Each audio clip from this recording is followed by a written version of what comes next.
Okay, this is here. Okay. Oh my God.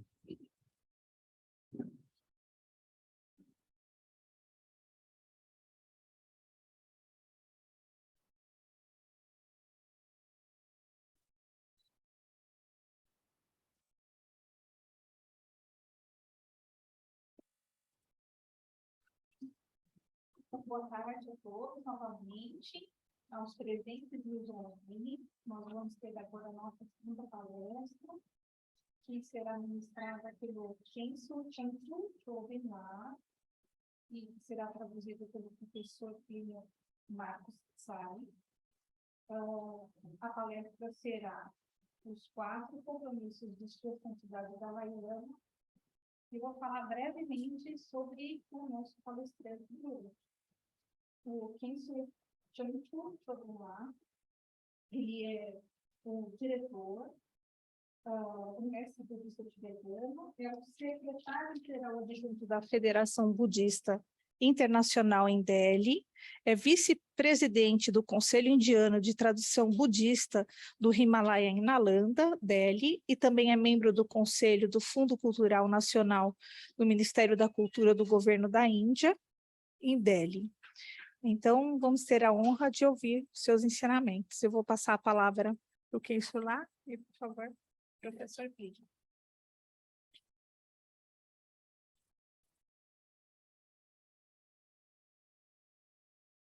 강기 두대 녀순이 따와 탐지 빵배치 담배 추니 뛰어서 고담 텔라 차세로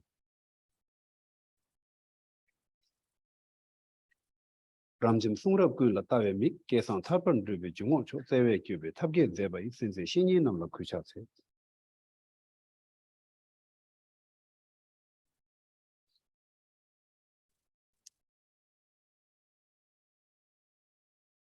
First of all, I would like to thank an old friends, most respected Kumu Jingmela, for hosting me in Tibet House, Brazil, which is a diplomatic mission of Central Tibetan Administration, the exiled Tibetan government, covering entire Latin American countries. It's a great pleasure for us to visit this place and be hosted by him. We enjoyed your hospitality on our previous trip to the city, and this is my second trip.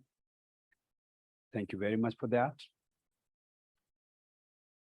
And then I would also like to thank all the other staff and Mr. Ngawangla and other staff of Tibet House for their involvement in hosting us. And then I would also like to thank Association Buddha Dharma, based in Valinhos, next to the city of Campinas, for inviting me to Sao Paulo, and then kind of having a wonderful time with all of them, having a lot of discussions and kind of exchange of views. This is a very fruitful visit for me. Now coming to the topic. Okay, please carry on. Yeah. Então, para quem está ouvindo ou está acompanhando aqui, eu não sou tradutor oficial, hein? Então, se vocês têm uma noção de inglês e tiverem críticas em relação à minha tradução, todas são bem-vindas, eu aceito todas. Então, o Geshe lá disse assim, que ele agradece ao seu amigo de infância, o senhor Jime, representante do Dalai Lama aqui da Tibetan House, pelo convite. É a segunda vez que ele vem aqui na Tibetan House, esses dias aqui, né? Um pouco atrás agora. Ele também agradece a toda a equipe de auxiliares, ajudantes da Tibetan House, e agradeceu também à Associação Buddha Dharma de Valinhos pelo convite que a gente fez, né, para ele vir, e ele permanecer lá com a gente durante esse mês todo. Então ele agradeceu e agora a gente volta a palavra para ele. Master, please. So today's topic is 4 commitments of His Holiness the Dalai Lama. These are very important messages of His Holiness the Dalai Lama to entire humanity. And for that reason, it's really important that we should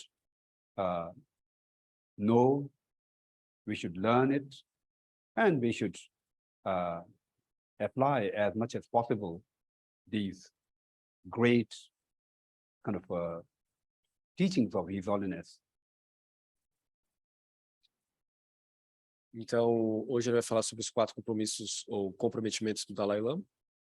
E ele disse assim que é muito importante que a gente pense e reflita sobre o significado desses 4 compromissos para o mundo de hoje. Como ele está falando muito, eu tenho que dar uma resumida, entendeu? Não dá para traduzir assim tão simultaneamente. Eu vou ter que dar uma sintetizada naquilo que ele está falando. Please, Master. So I view His Holiness the Dalai Lama as the greatest statesman of contemporary world. And these 4 major commitments of His Holiness are really kind of a most valuable message that we can get in today's world. So let me first count 4 commitments. The first commitment of His Holiness the Dalai Lama is to promote secular ethics, and in the other words, we can say universal human values. So on this point, I would like to say that in today's contemporary world, we really need to work on that issue, because the 7 billion dwellers, or the human beings, those living on the earth, has different culture and different religious belief system and different kind of profession and different kind of mental disposition, in such a kind of variations of culture, belief system, and kind of profession and lifestyle and so on. It's really important to focus on something that is kind of common to all, and which we can say, we can claim that it's a universal. Então, é muito importante que a gente tenha em mente os 4 compromissos do Dalai Lama, começando pelo primeiro. O primeiro diz respeito a uma secularização dos valores universais, estão ligados a diálogo ou interdiálogo entre diversas culturas hoje no mundo. E essa diversidade, essa pluralidade demanda que esses valores estejam dentro do campo da secularização em função da possibilidade de diálogo intercultural, de diálogo interreligioso. So please, Master. So the main content of this commitment is to spread the message of positive and helpful emotions and mental faculties. So to introduce them and let people kind of learn about it and encourage people to apply these values in their life. So these values, more or less, we can count a couple of them, are compassion, tolerance, self-discipline, humility, and kindness and care to other people. And most of these things fall into the kind of a category of mental factors. And these things can be taught, can be learned, can be kind of practiced and trained and kind of improved. So from that angle, it's really important that each of us should know these things. And with knowing these things, we should be promoting these to the people that we come into the contact in our life. So that if, for an example, if 100 people goes out and kind of spread the message to another kind of each of us to 5 people, then it will multiply to 500. And then in that way, it is highly possible that we can bring the message to the entire humanity. And even if we manage to bring some kind of changes in the thought process and the mentality of the kind of human population, including the atheist, because the issue is, at a very basic level, we all strive to be happy. We will never find a human being who doesn't like to be happy. So to be happy, we need to do kind of homework to how to be happy. So this is an important point we should kind of understand and try to do our homework on that. Então, aquilo que a Sheila falou agora parece que pode ser dividido em 4 partes.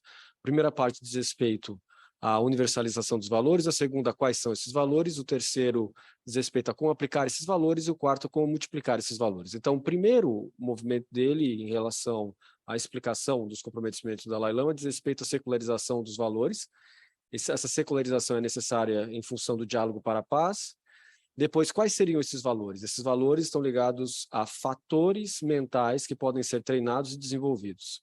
Esses fatores mentais são, ele disse, a compaixão, ele disse também a autodisciplina, ele disse também Master, what are the 6 ones that you just said? Compassion? Kindness, ok. Bondade, generosidade, paciência, autodisciplina ou disciplina moral. Depois tem mais 2 ainda. Quais são? Humildade e? Care for others. Ok. E a preocupação pelos outros, se importar com os outros.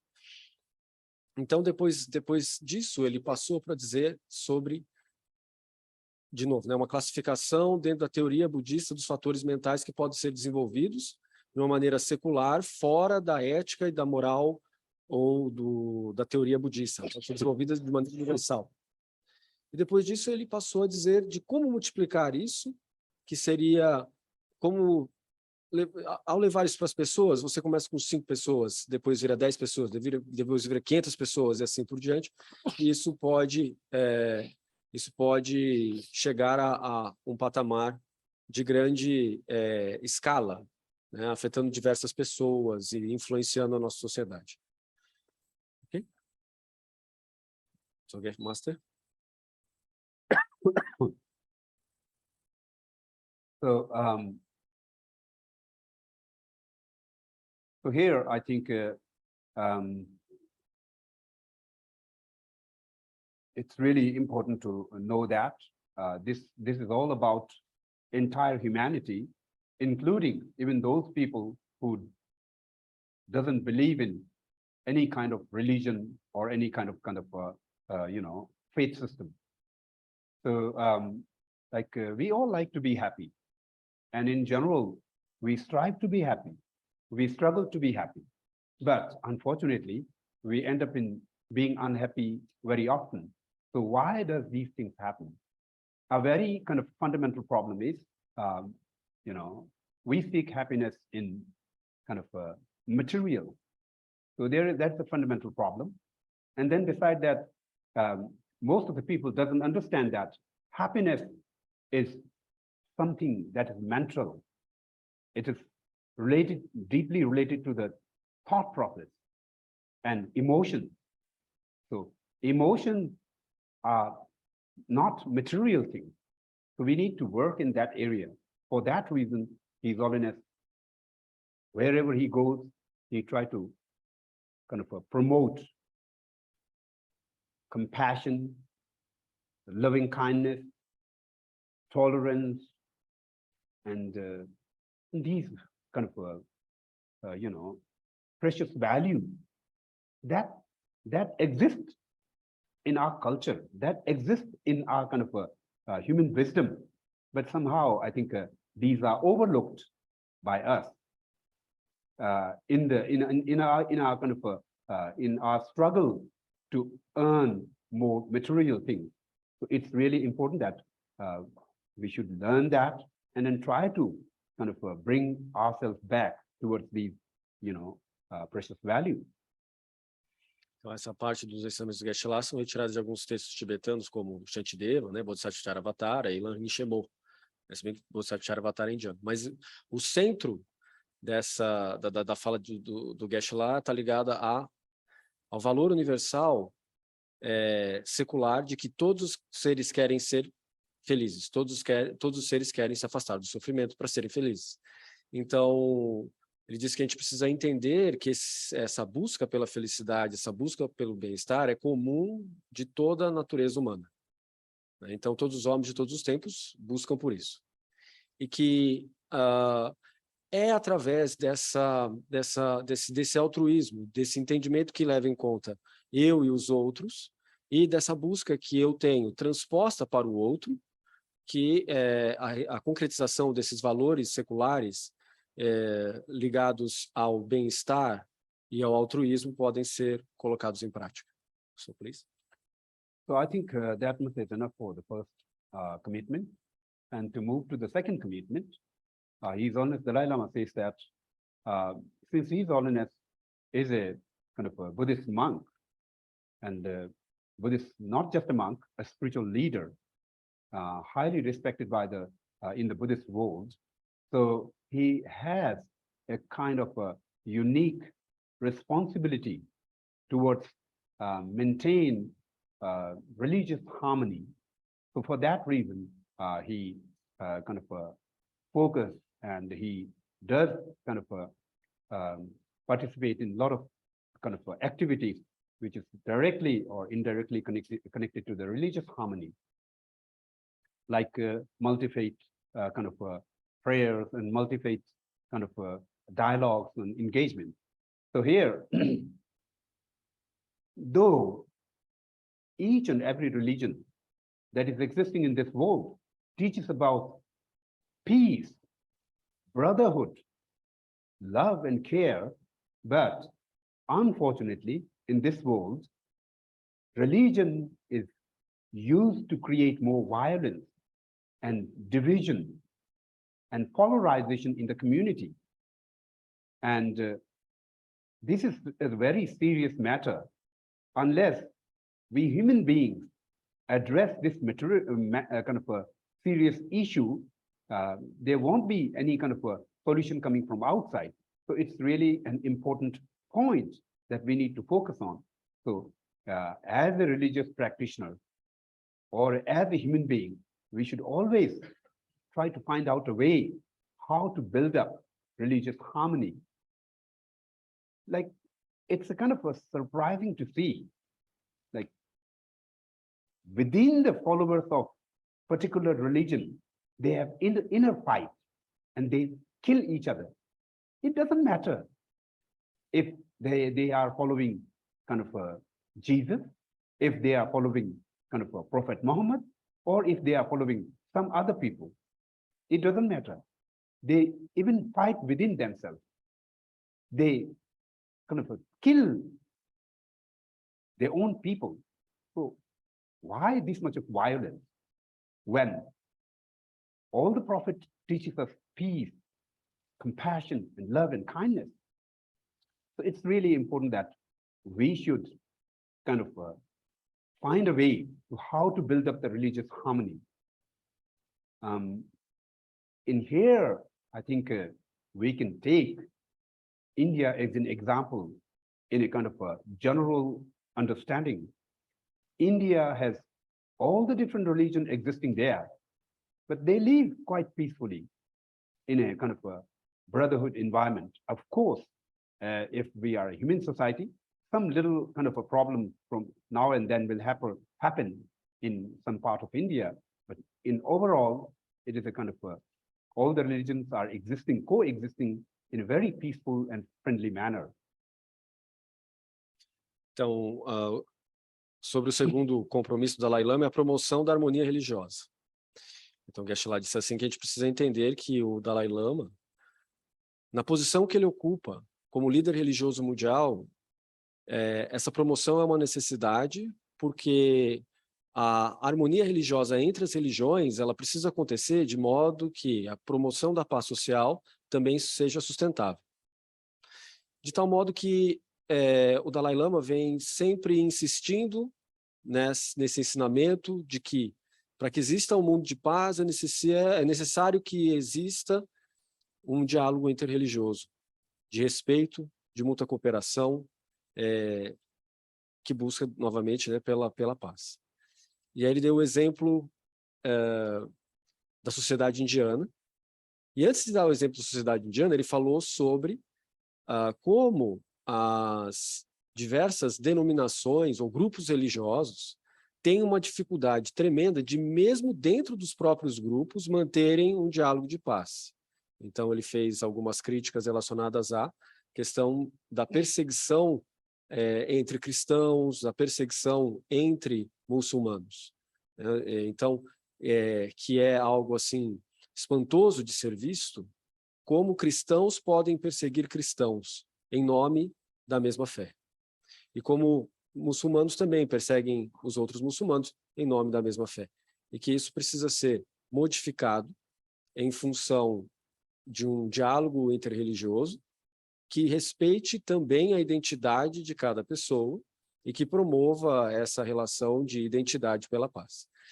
Por último, então, ele deu o exemplo da Índia, onde você tem diversas denominações religiosas, né? Você tem cristãos, muçulmanos, hindus, o pessoal Sikh, o pessoal do Bahá'í, e tem tantas outras denominações lá dentro, que conseguem conviver numa relativa harmonia, num diálogo interreligioso, que busca sempre a promoção da harmonia religiosa, que é o segundo compromisso secular da Sua Santidade Dalai Lama. So it's really important to work in that front. We see basically religion and faith is a human issue. None of the other beings have faith in religion. So it's really important that we should know that at an individual level, everyone have their own truth, and they are free to follow their truth. But when we think about a community in a kind of a wider and more expansive community, where there is involvement of many beings, like hundreds, thousands, and kind of millions of beings, then we also need to understand that every individual's truth may be the truth other than the other person's truth. We need to have that kind of understanding. If we try to build up that kind of understanding, then gradually we will be accepting to the truth and religion of other people. Unless, if we think that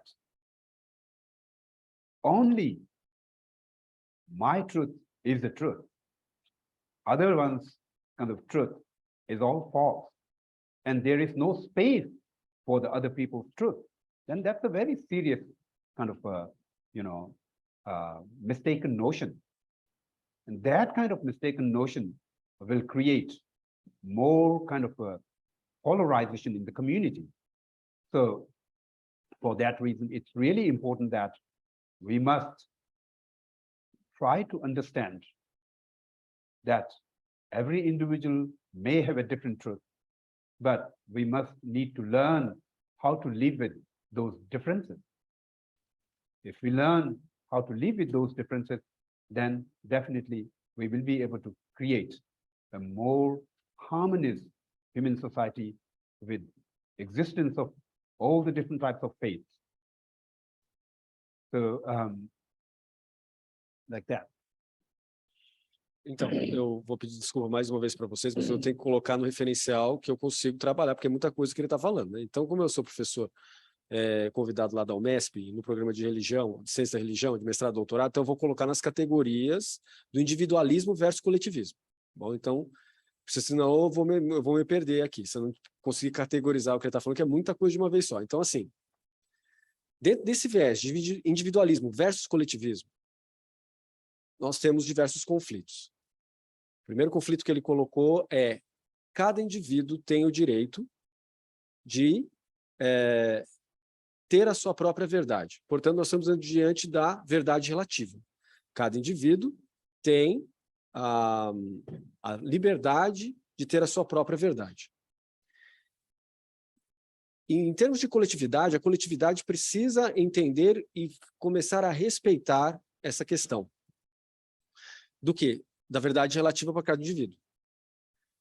De modo que as diversas disposições mentais, como, por exemplo, está no Lanrin Shemô, nós temos diversos outros textos de Atish, de Pankara Shrijinana, ou de Pata Pradipana Panjika, e outros que falam das diversas disposições mentais. Nesse caso, nós temos disposições mentais relacionadas a um nível de composição que não leva em consideração outros renascimentos. Mas nesse nível, e mesmo se tivesse em outros níveis, ainda assim seria uma verdade individualizada. Nós normalmente pensamos em verdade como sendo universal. Aqui, o trato é na verdade particular. Então, se eu conseguir entender o outro na sua verdade particular, eu acabo produzindo uma harmonia que se espalha até o coletivo. Então, se cada indivíduo começar a respeitar o outro de maneira particular, naquilo que a pessoa acredita, então eu consigo chegar até um nível coletivo de harmonia. Esse é um modo de pensar que, segundo ele, vem da Sua Santidade, o Dalai Lama. Então, please, Master.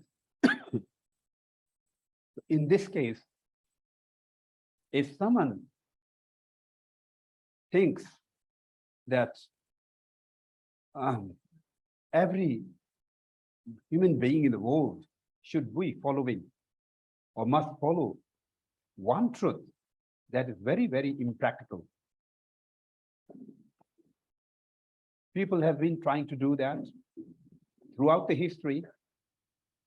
Most of the violences that we see in the history, more or less, is related to that kind of mentality. So there is no way. It is impossible to achieve such things. So with such an understanding, a matured understanding, if we try to accept multiple truths, variations of truths, and live with that, what could be the most wonderful way, better than that, to build up a religious harmony? So it's really important that we should know and focus on that and apply this valuable advice of His Holiness in our life in order to make this world a bit more peaceful and harmonious. Agora nós temos uma terceira categoria adicionada às outras duas que ele tinha colocado. Nós tínhamos primeiro a verdade individual, ou verdade particular e verdade universal. Agora nós temos a verdade dentro do campo do individualismo, dentro do campo do coletivismo. Depois, o terceiro momento agora é a verdade enquanto disposição mental do indivíduo e da maioria. Então, quando a gente compreende a necessidade de respeitar a verdade relativa enquanto interpretação individual, nós criamos um ambiente para um respeito coletivo. Quando a gente rompe com a categoria da verdade universal única e coloca dentro da categoria da verdade particular, então, respeitando essa transposição e conectando isso com a disposição mental de cada indivíduo, alguns tendem a ser teístas, outros tendem a ser ateístas. Dentro do teísmo nós temos diversas denominações, dentro do ateísmo nós temos diversas outras denominações. Então, nós começamos a produzir uma harmonia social e uma harmonia religiosa. E se a gente conseguir transpor essas categorias de verdade universal para verdade particular, verdade absoluta para verdade relativa, no campo da harmonia social, então isso é um dos fatores de manutenção da paz. So let's move to the third commitment of His Holiness. The third commitment of His Holiness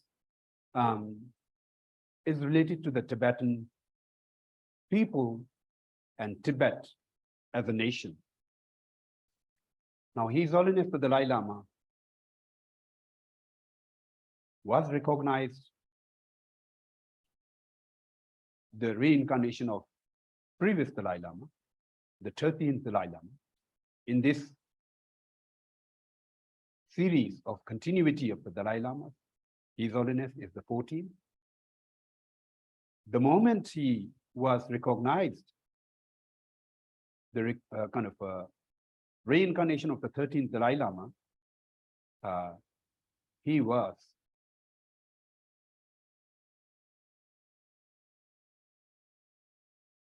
a focus of Tibetan faith, culture, religion, and language, and everything.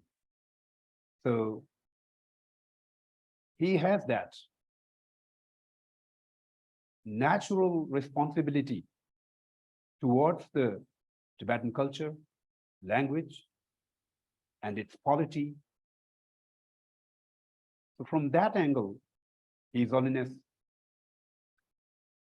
particularly works very hard to strengthen Tibetan culture, promote Tibetan language, preserve the Tibetan national identity. So this is a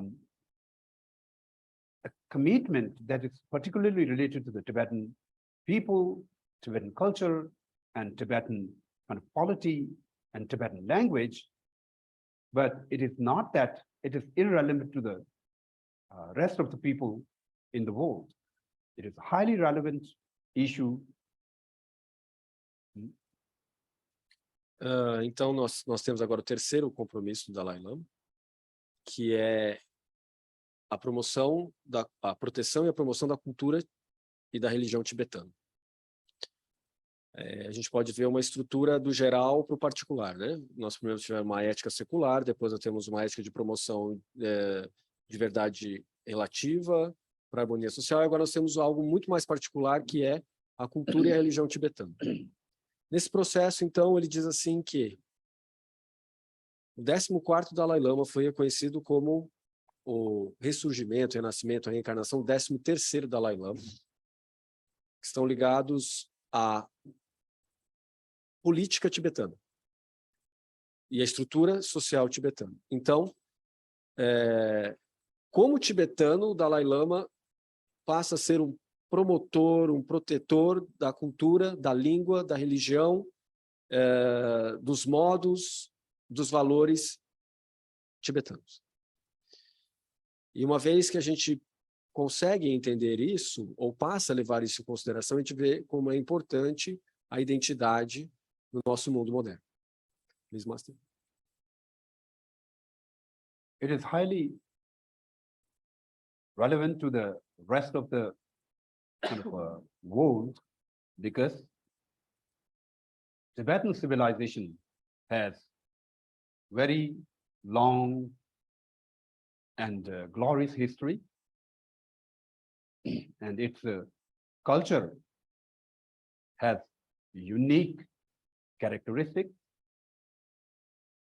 and particularly Tibetan language is an outstanding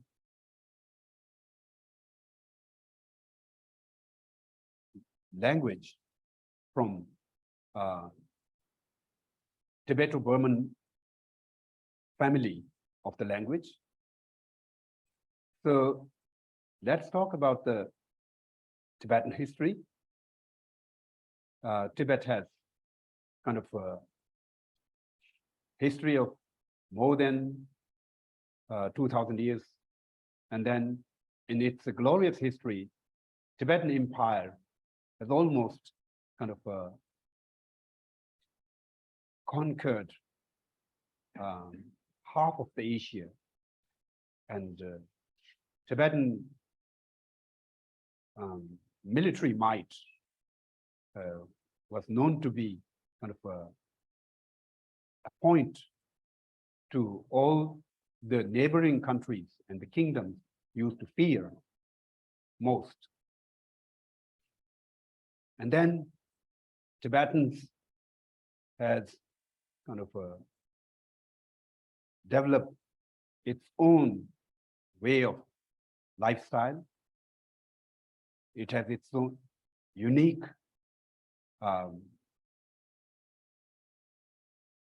culinary. It has unique kind of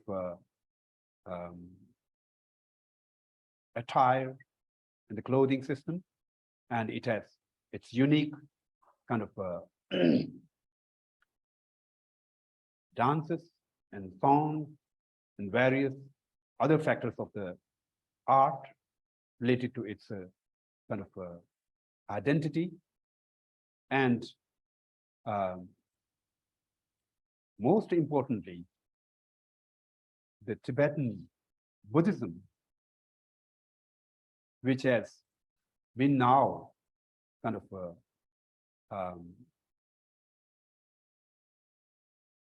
improved or kind of established itself as a major field of study in many major American and European universities, besides many Asian universities. So, yes, you can carry on.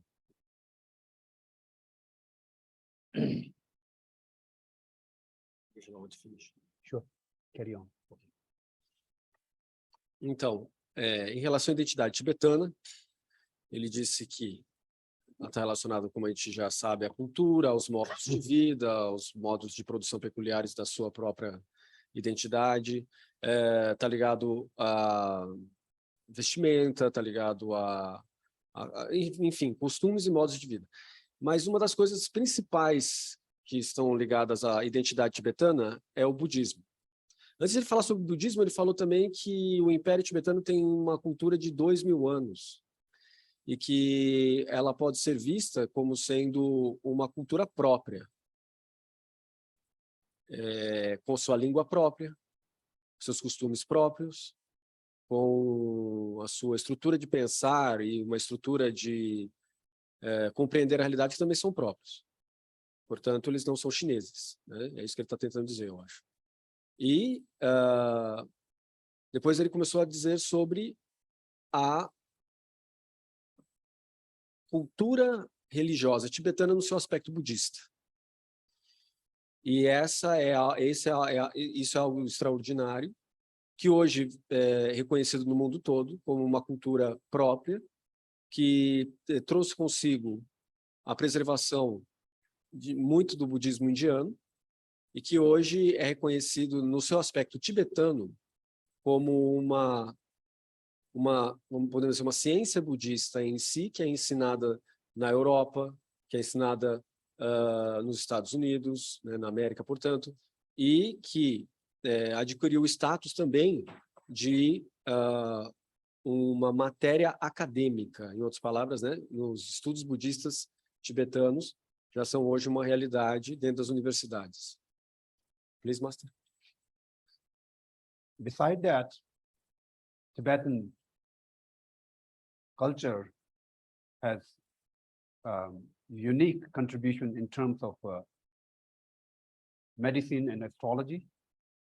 Tibetans have its own unique medical treatment system, medical science, and also astrological kind of a tradition. So these unique culture, language, and its imperial system makes Tibet kind of stand separately from its neighboring countries, including China. We rarely find any similarities between Chinese and Tibetan cultural and other kind of factors. So it's really important to understand that. Now the why Tibetan culture is important, why Tibetan kind of values are important. When we look into this matter, we can go back to the first and second commitment of His Holiness Dalai Lama. Though there are kind of great scholars, scientists, and then kind of artists, those are produced time to time in all over the world, but His Holiness the Dalai Lama reach and following cannot be compared with any other kind of people. Why those kind of things come? Because of his unique thinking process and his unique values. Those come from Tibetan culture and Tibetan values. For that reason, this commitment remains very important. And at presently, we have a great many Tibetan cultural centers and Tibetan academia where we focus particularly on training people and promoting Tibetan culture and values.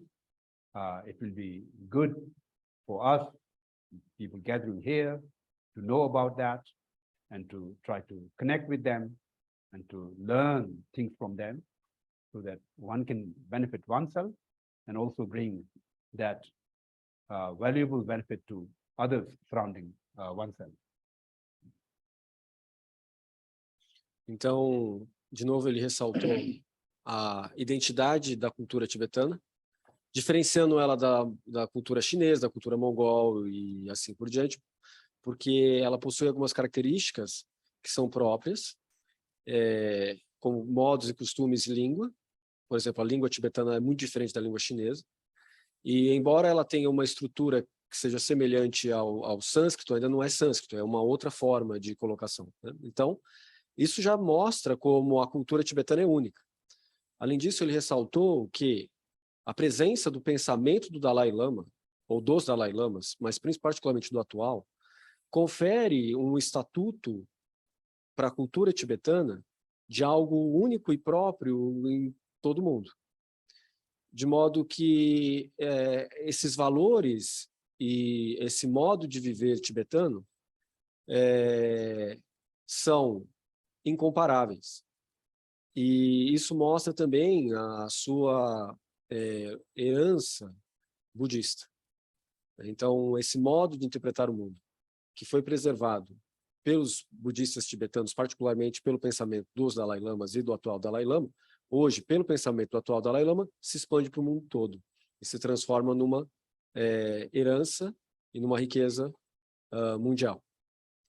Então, o Geshe lá colocou que isso precisa ser visto e isso precisa ser devidamente protegido e valorizado. Please, Master. Now, let's move to the fourth community, commitment of His Holiness Dalai Lama.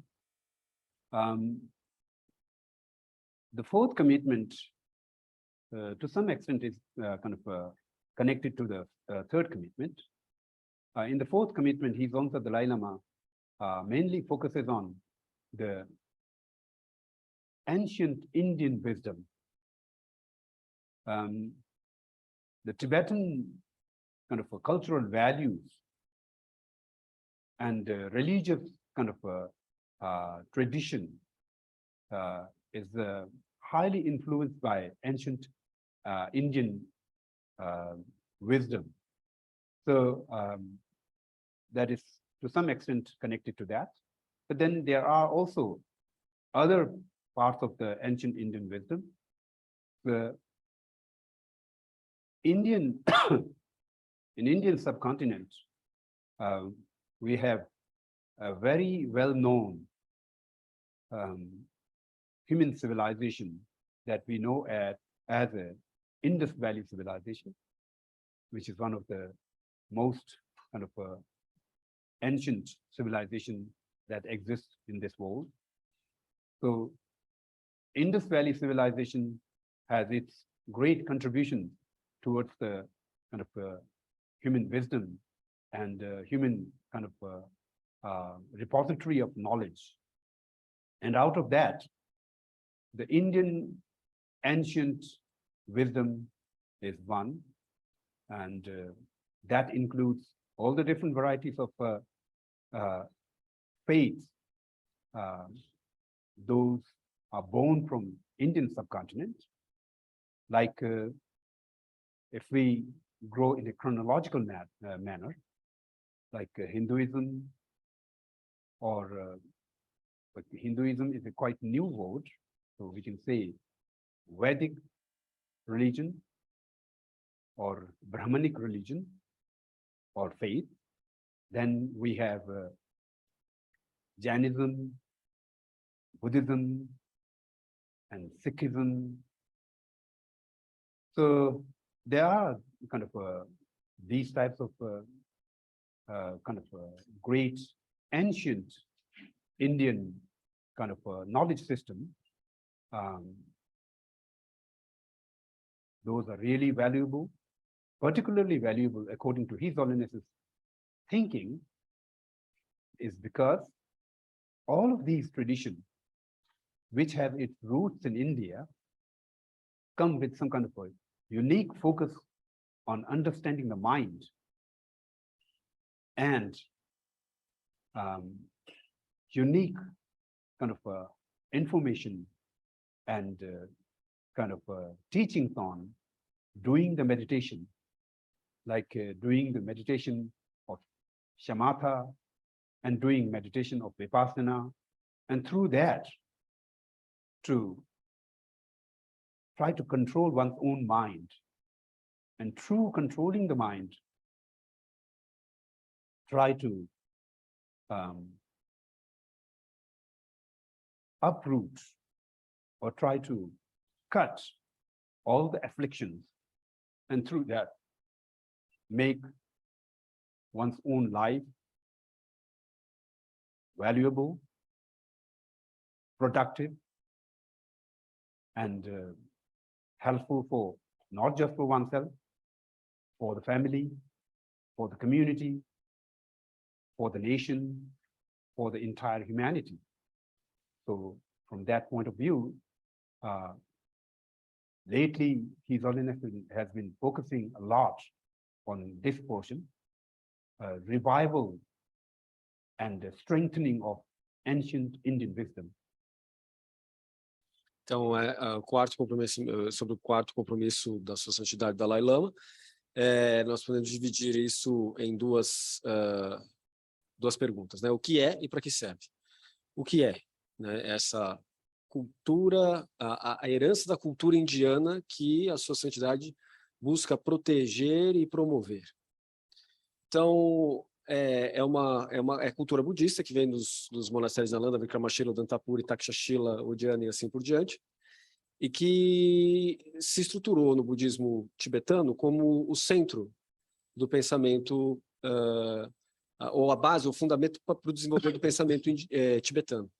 Por isso, a Sua Santidade Dalai Lama promove a proteção e o conhecimento expandido, né, mundial, ou a promoção para esse conhecimento para o mundo, de modo que esse pensamento estruturado indiano que foi preservado pelos tibetanos e reinterpretado pelos tibetanos possa ser protegido e mantido como uma herança não só tibetana e indiana, mas uma herança mundial. E depois, como isso é feito? Isso é feito através da meditação. Claro, né, da ontologia, epistemologia, psicologia, ética, moral, mas principalmente por meio de uma coisa chamada meditação. E essa meditação, no sistema indiano, particularmente fundamentado, isso ele não falou, mas eu posso colocar, porque é onde ele está retirando a fonte, né, em Kamalashila, estágio de meditação. Você tem ali a questão da shamatha e da vipassana. E shamatha é um dos lados da meditação, que diz respeito à concentração meditativa unifocalizada, e a vipassana diz respeito à reflexão completa e profunda, particularmente sobre os aspectos da realidade última, que é anatman ou shunyata, ou, em outras palavras, né, a vacuidade do eu e a vacuidade geral, ou a vacuidade do outro, e entenda o outro como a totalidade de todos os fenômenos que existem no mundo. Então, através desse particular da promoção da meditação em termos indianos, tibetanos, é que a Sua Santidade Dalai Lama vem promovendo a harmonia social, vem promovendo a harmonia familiar, vem promovendo a harmonia política, inclusive. Please, Master. So, at that end, recently, by the beginning of this month, in January 2023, His Holiness Dalai Lama kind of put up a foundation stone of an institute in Bodh Gaya, the Institute of Indian Ancient Wisdom and Knowledge System. It is a kind of an initiative of His Holiness Dalai Lama, and now they are working on this project. Most probably, the structure will come up within next 1 or 2 years, and then they will definitely have a very valuable and kind of a magnificent institute running from there, since Bodh Gaya is known for this kind of entire Buddhist world as a kind of a land of wisdom and enlightenment. And we do believe this institution's establishment in the land of kind of enlightenment and wisdom will definitely bring a kind of a great revolution in the modern academia and modern kind of knowledge system, with a unique focus on ancient wisdom of India. What's the name of the institution? It's kind of a Institute of Indian Ancient Knowledge System, or kind of wisdom, something like that. I can't remember properly. Ok. Em 2022, 2023, a Sua Santidade Dalai Lama começou a promover esse instituto de promoção, o Instituto para a Preservação da Tradição de Nalanda, da tradição das antigas universidades indianas. Isso é uma associação ou uma fundação que tem como objetivo a revitalização dos lugares do Buda, os lugares budistas, junto com uma forte estrutura de educação superior, ligada à pesquisa e assim por diante, da diversas áreas acadêmicas budistas, como ontologia, epistemologia, psicologia, sociologia, ciências políticas, moral e ética dentro da filosofia budista e assim por diante. Então, a Sua Santidade vem promovendo isso no norte, nas regiões do norte da Índia, junto com o governo indiano. Eles mostram. So, on this topic, I would like to say these kind of things, and I think you are most welcome to ask questions. I think if anything is kind of skipped, I think we may be able to address it in the question and answer session. If you have any questions, you're most welcome to ask the question. In a monastic system, we always encourage our students to ask questions. If you have doubt, it is good to say and ask the doubt. If you keep the doubt in your tummy or in your brain, it won't help you. If you ask the question, there may be some solution that you may find it, and it could be always kind of helpful to kind of find a solution for your doubts. Okay? Então ele disse assim que ele encerra agora a sua fala e que ele abre para as perguntas, né? Ele falou assim que no sistema monástico de educação tibetana, os alunos são encorajados a fazerem perguntas, porque se a pessoa não tiver essa disposição de fazer a pergunta, permanecer com a dúvida na sua mente não acaba não produzindo nada de bom, né? Não ajuda em nada. Então ele está dizendo são palavras de encorajamento para que a gente fale, para a gente pergunte, de modo que a gente possa retirar as nossas dúvidas, ok? Então ele disse agora que a gente pode iniciar essa sessão de perguntas e respostas.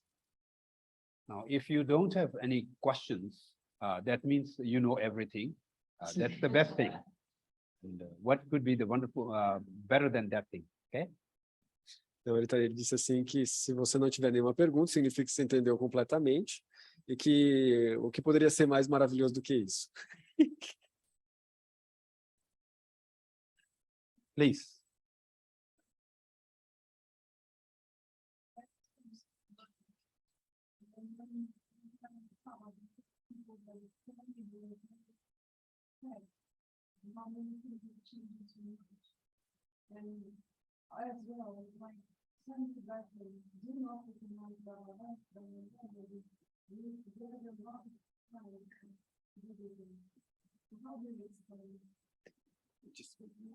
Você pode vir aqui? Pode vir aqui falar em português para falar aqui. Não, mas vem cá. Vem aqui. Não, pessoalmente, vem aqui. Não, fica de pé, vem aqui. Então, aí você fala para mim no microfone sua pergunta em português de novo.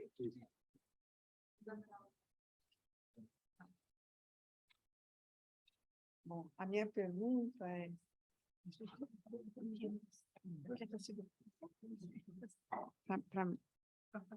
Para você. Mas só fala em português. A minha pergunta é assim, como o Tibete está muito modernizado, a arquitetura, tudo é modernizado.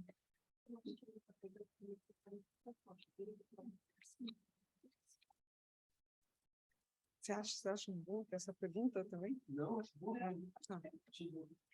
Minha pergunta é, como eu fui para Dharamsala faz muito tempo, mas já era uma época que já estavam modernizando o Tibete.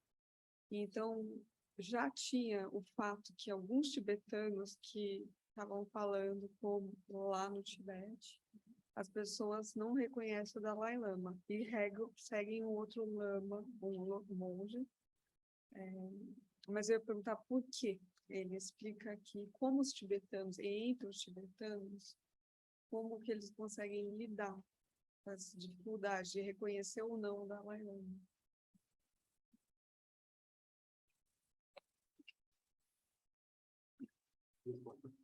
So I would like to say that one thing,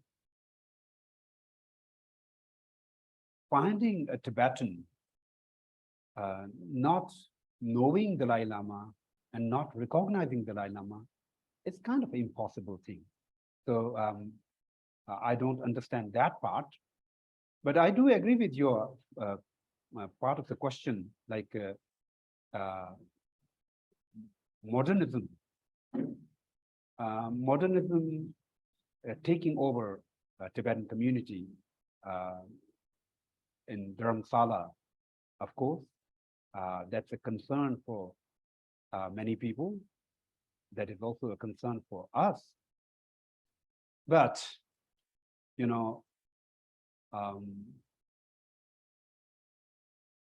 when a kind of river is flowing, it's a big challenge to stop the river from flowing. Flow will always remain, but the thing is how to kind of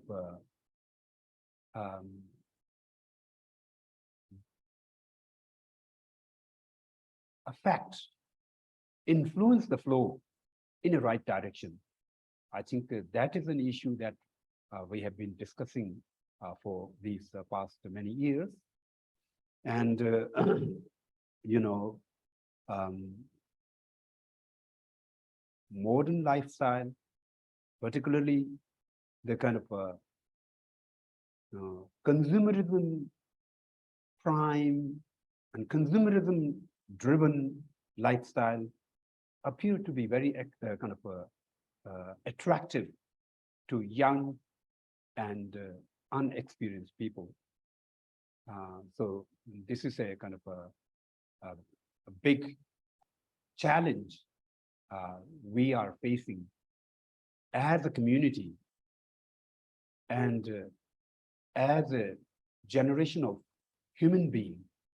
It is not just a kind of a challenge that is faced by the Tibetan people and that is faced by us.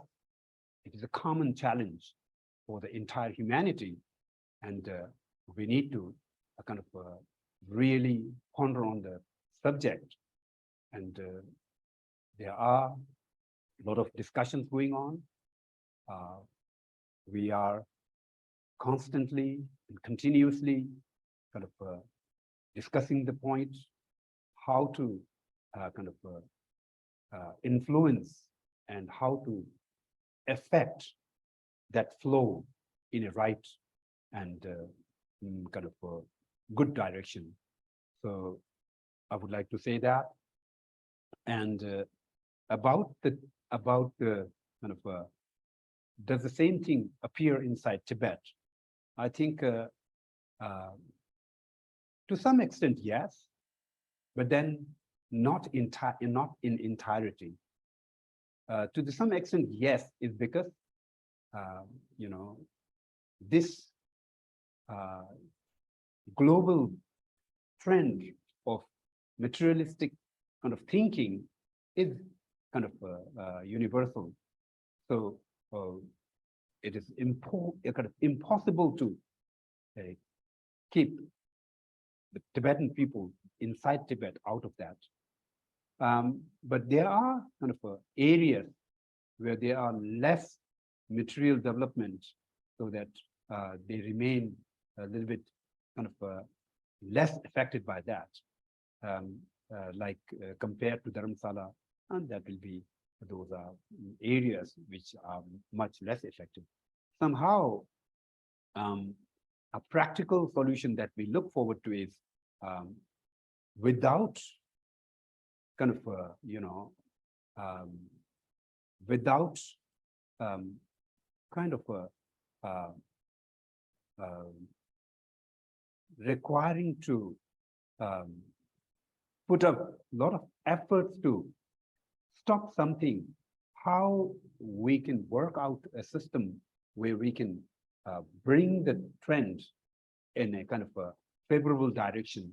That is our way of focusing.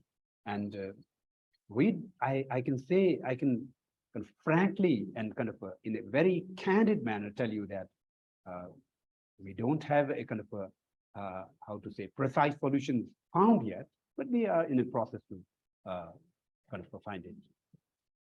Então, a resposta dele foi assim: sobre a questão do reconhecimento ou dos problemas de reconhecimento da autoridade do Dalai Lama na sociedade tibetana, Ele disse que é algo cultural e que é quase impossível de acontecer esse tipo de problema de reconhecimento da autoridade do Dalai Lama. Agora, em relação à segunda parte da pergunta, ele disse que, de fato, dentro da sociedade tibetana, nós temos o problema da modernidade ingressante, né?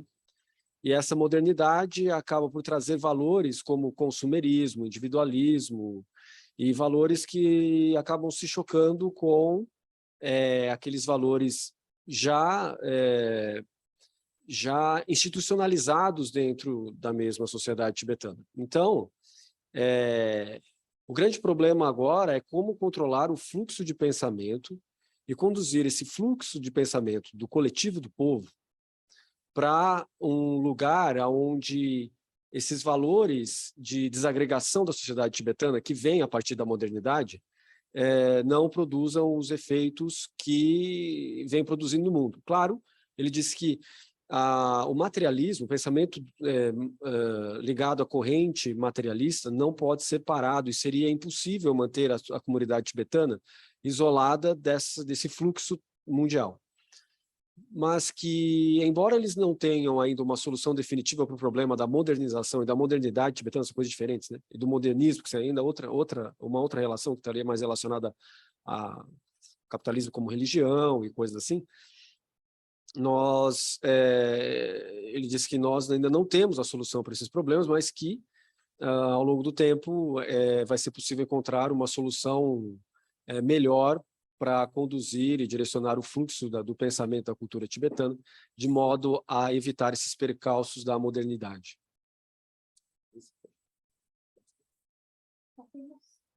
Mais uma pergunta só, do chat, como a ahimsa é diferente no contexto védico e no contexto budista?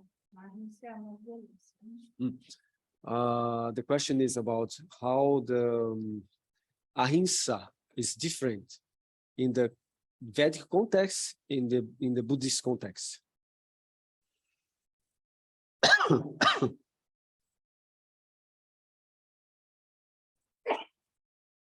The word ahimsa is coming from Sanskrit. It is a combination of two words, ah and hinsa. Hinsa is violence, ah is negative for that, so it becomes no violence or non-violence. So non-violence could be physical, vocal, and mental at 3 levels. But non-violence, when we literally look into it, it is to focus on not to have the violence. But in Buddhism, the kind of mental training just doesn't stop there at the non-violence. According to the Buddhist scholars' way of presentation, if the philosophy of non-violence is further kind of improved and kind of enhanced, then it becomes compassion and loving kindness and care to the other from the depth of one's heart. So it, non-violence is a step towards the kind of generating great compassion and great loving kindness and so on. But in itself, when we move from kind of a common human being towards that, I think non-violence is a kind of a way or a kind of a step to get to that level of kind of practicing Mahakaruna and Mahamatri. So we need to understand the kind of differences in that level. If we understand that, that will be kind of how to say, a precise understanding, so that sometimes it appears like non-violence and Mahakaruna, and then a kind of great compassion, and then Mahamatri, all is same, but it is not same in a kind of a precisely academic and kind of a professional explanation, it's not same. Então ele disse o seguinte, que a palavra ahimsa ou ahimsa vem do sânscrito e ela é constituída de duas partes. A primeira é ou um aposto, uma preposição, que é o a, quer dizer não, e depois da sua parte principal, que é violência, né? Então é não violência. E que isso diz respeito a um comportamento central no budismo tibetano, que, ao ser desenvolvido, se transforma em Karuna, Maitri, que quer dizer, Mahakaruna, Mahamaitri, quer dizer, grande compaixão, grande amor. Esse Maha na frente que já diz respeito a uma composição ligada a um amor universal, a compaixão universal. E que são passos consecutivos. Então, a partir da ahimsa ou ahimsa, a partir da não violência, no budismo tibetano você tem o desenvolvimento de algo mais profundo e mais vasto, que é a grande compaixão, que é o grande amor. E que, por ser um desenvolvimento consecutivo, em termos escolásticos, em termos budistas escolásticos, não é a mesma coisa. São movimentos de consecução, ou de execução consecutiva sequencial, que têm por objetivo a ampliação, vamos dizer assim, do sentido humano de vida e do sentido humano de maturidade do intelecto. Né? A palavra Buda quer dizer isso, né? Maturização do intelecto. Então, só isso? Nós damos por finalizada a nossa palestra, agradecendo muito ao Khensur essa oportunidade imensa de ouvi-lo, agradecendo também ao professor Plínio, da Associação Buda Dharma, que teve essa iniciativa de convidar o Khensur e essa parceria de trazê-lo aqui na Tibete House Brasil. Agradecer a todos aqui presentes, aos que estão nos ouvindo e nos vendo pela internet, e o senhor Jigmeet Sering vai prestar uma homenagem ao Khensur e ao professor Plínio. Obrigada.